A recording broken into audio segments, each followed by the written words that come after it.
शिवानी और प्रज्ञा रसोई में खाना बना रही होती हैं। तभी प्रज्ञा को रसोई में एक चूहा दिखता है और वो जोर से चिल्ला पड़ती है, दीदी वो देखो चूहा। वो डर के स्लैब पर चढ़ जाती है। अरे चूहा ही तो है, तू तो ऐसे डर रही है जैसे तूने कोई भूत देख लिया हो। कितनी डरपोक है तू भी ना प्रज्ञा। आप ज्यादा हंसो मत दीदी, हर इंसान को किसी ना किसी चीज से डर लगता है। लगता होगा, पर मुझे तो किसी चीज से डर नहीं लगता। मैं तो बहुत बहादुर हूं, पर तू हद कर दी भाई, एक चूहे से डर गई है। एक दिन प्रज्ञा अपने कमरे से बाहर निकल रही होती है और तभी शिवानी उसे पीछे से आकर डरा देती है। प्रज्ञा एकदम से उछल पड़ती है। दीदी ऐसे भी कोई मजाक करता है क्या? अरे जरा अपनी शक्ल तो देख, एकदम बैंगन की तरह नीली पड़ गई है। अरे मेरी देवरानी इतनी बड़ी डरपोक है, मुझे तो पता ही नहीं था। आप ऐसे चौंकाओगे तो कोई भी डरेगा ना।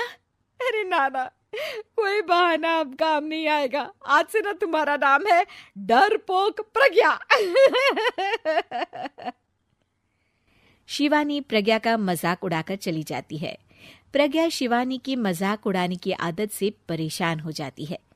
जब देखो मेरा मजाक उड़ाती रहती है, इनकी शिकायत तो मम्मी जी से करनी ही पड़ेगी मुझे।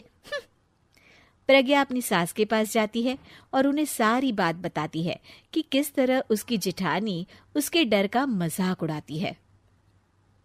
ओहो, तो बड़ी बहू को बड़ा घमंड है अपनी बहादुरी पर। कोई नहीं, अभी उसका घमंड तोड़ देते हैं। मेरे पास एक तरकीब है छोटी बहू, एक काम कर तू। प्रज्ञा की सास उसे अपनी जेठानी को डराने का प्लान बताती है। ये तो बहुत अच्छा आइडिया है मम्मी जी, क्या बात है। आइडिया सुनकर लग रहा है कि आप अपने बचपन में काफी शरारती रही होंगी मम्मी जी। अब आएगा मजा मेरी बहादुर जेठानी जी को। प्रज्ञा अपनी जेठानी को डराने का एक प्लान बनाती है। रात में वो शिवानी के पास जाती है और कहती है, दीदी मुझे ना बहुत डर लग रहा है। क्या हुआ मेरी डरपोक देवरानी? दीदी मैं छत पर गई ना तो मुझे ऐसा लगा कि कोई वहां है। ऐसा लगा जैसे मुझे कोई वहां देख रहा था, जैसे कोई साया। अरे क्या बक रही हो, तेरा वहम होगा। नहीं नहीं दीदी, आप चलो ना प्लीज मेरे साथ, मुझे तो बहुत डर लग रहा है। मेरी एक साड़ी सूख रही थी, वही लानी है। प्लीज आप चलिए ना ऊपर मेरे साथ। ओफो, चल। प्रज्ञा शिवानी को बहाने से छत पर ले जाती है और वो उसके पीछे चल रही होती है। ले आ गए हम छत पर, कहाँ है भूत, दिखा, कहीं तो है नहीं। तभी प्रज्ञा चुपके से सीढ़ियों पर छुप जाती है और शिवानी छत पर अकेली रह जाती है। अरे प्रज्ञा कहाँ चली गई? प्रज्ञा एकदम से सीढ़ियों का दरवाजा बंद कर देती है। अब शिवानी को डर लगने लगता है। मैं नीचे चली जाती हूँ। लगता है प्रज्ञा भी नीचे ही चली गई है। तभी उसके सामने एक खुले बाल सफेद साड़ी में औरत खड़ी होती है। शिवानी उस औरत को देखकर डर जाती है।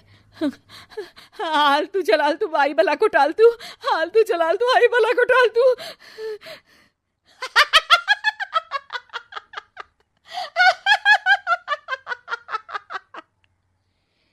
चुड़ैल की हंसी सुनकर शिवानी बुरी तरह डर जाती है। नहीं नहीं, मुझे छोड़ दो, भगवान के लिए मुझे छोड़ दो। नहीं नहीं नहीं नहीं नहीं नहीं नहीं, नहीं। मैं तुझे नहीं छोड़ूंगी, मैं तेरा खून पी जाऊंगी। तभी चुड़ैल की हंसी उसकी सास की हंसी में बदल जाती है।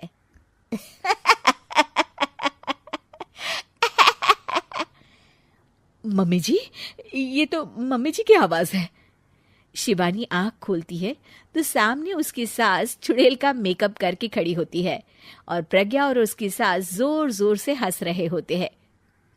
क्यों मेरी बहादुर जेठानी जी, आप तो कहती थी कि आप किसी से नहीं डरती।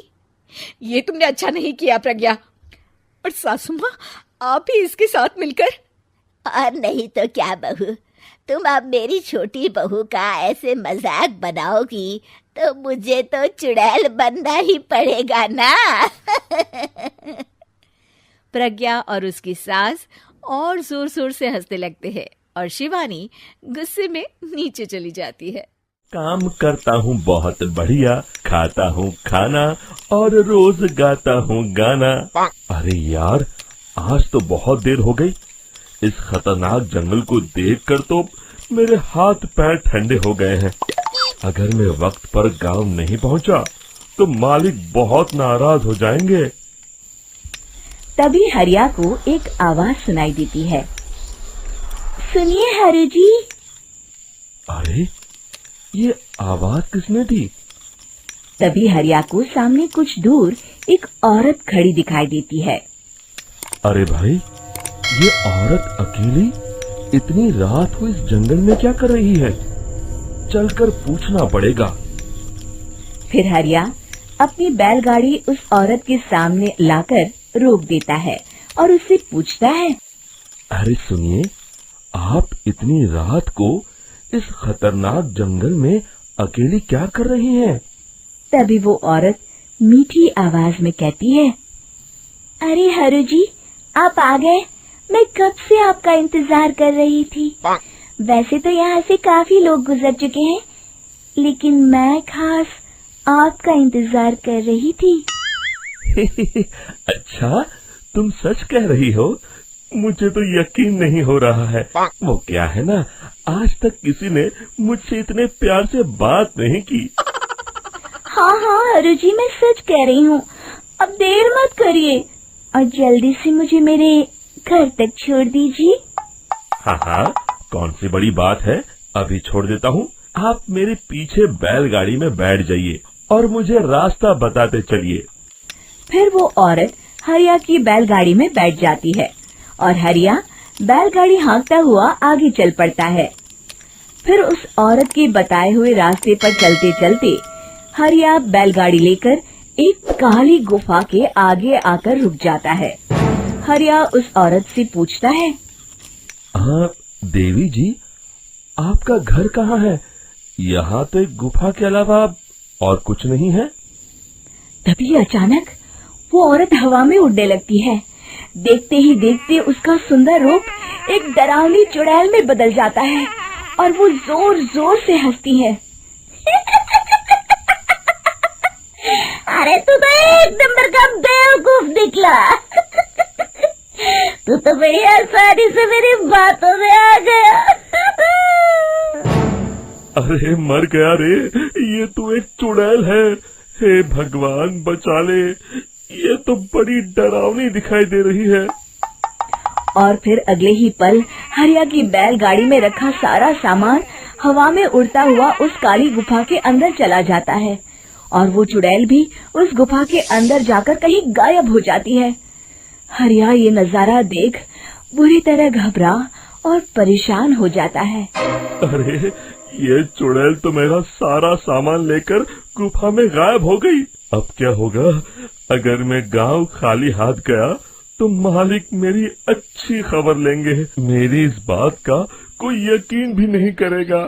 फिर आखिर वही हुआ। हरिया के मालिक चंपक सेठ को हरिया की किसी भी बात पर रत्ती भर भी यकीन नहीं हुआ। चंपक सेठ को लगा हरिया झूठ बोल रहा है और उसने ही लालच में आकर सारा सामान हड़प कर लिया है। फिर हरिया को बेईमान समझकर चंपक सेठ उसे काम से निकाल देता है। अगले दिन अपनी दुकान में परेशान बैठा चंपक सेठ गुस्से में बड़बड़ाता है। अरे, दुकान में तो सामान बिल्कुल भी नहीं है।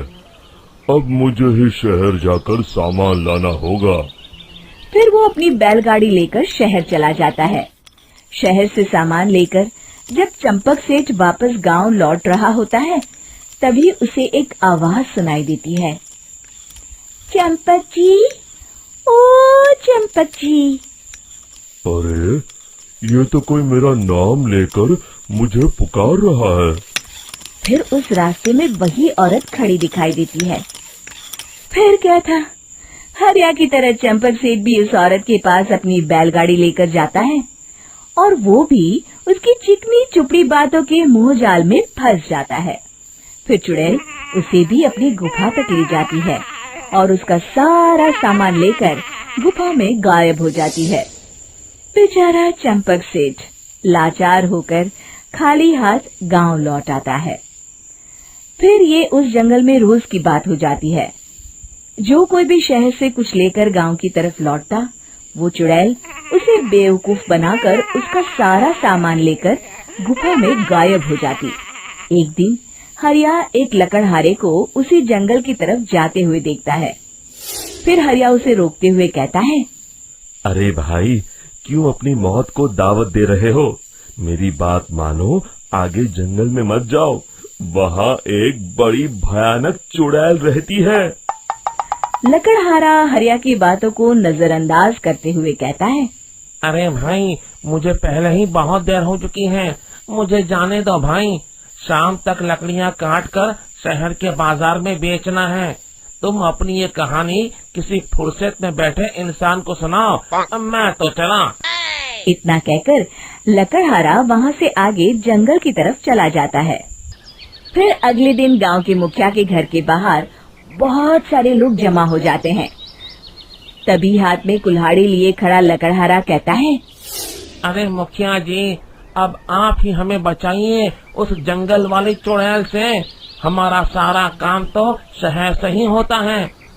अरे मुखिया जी, उस चुड़ैल की वजह से तो मैं पूरी तरह बर्बाद हो गया हूँ। हम सबको मिलकर उस चुड़ैल का कोई इलाज करना पड़ेगा। तभी भीड़ में खड़ा वीरा कहता है, आप लोग चिंता मत करिए, कल से वो चुड़ैल किसी को नहीं लूट पाएगी। मेरे पास एक बहुत अच्छी तरकीब है।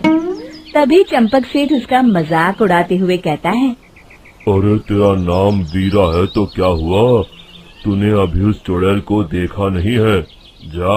जाकर अपना काम कर, बड़ा आया। तब मुखिया जी कहते हैं, नहीं चंपक सेठ, मुझे लगता है हमें इस लड़के को एक मौका देना चाहिए। फिर सभी गांव वाले मुखिया जी की बातों से सहमत हो जाते हैं और वीरा शाम को एक बैलगाड़ी में कुछ सामान लादकर उस जंगल की ओर चल देता है। वीरा, ओ वीरा, कहाँ जा रहा है? तभी वीरा मुड़ के देखता है, वही चुड़ैल एक औरत के रूप में खड़ी है। अरे बहन जी, मैं आपको ही ढूंढ रहा था। देखिए, मैं आपके लिए क्या लाया हूँ। अरे वाह, तो खुद मेरे लिए इतना सामान लाया है। तू ही अकेला गांव में समझदार है। जरा देखो, मैं भी खोल के, बड़े भूख लगी है। जैसे ही चुड़ैल उस सामान पर से कपड़ा हटाती है, एक भगवान शिव की तेज रोशनी उसके अंदर मूर्ति से निकलती है और चुड़ैल अपने असली रूप में आकर जलने लगती है। अरे मैं जल रही हूँ, बचाओ, बचाओ, ओम नमः शिवाय, मर गई मैं। देखते ही देखते वो चुड़ैल राख के साथ उड़ जाती है और सभी गांव वाले भी वहां आ जाते हैं। शिक्षा बुराई पे सदा अच्छाई की ही जीत होती है।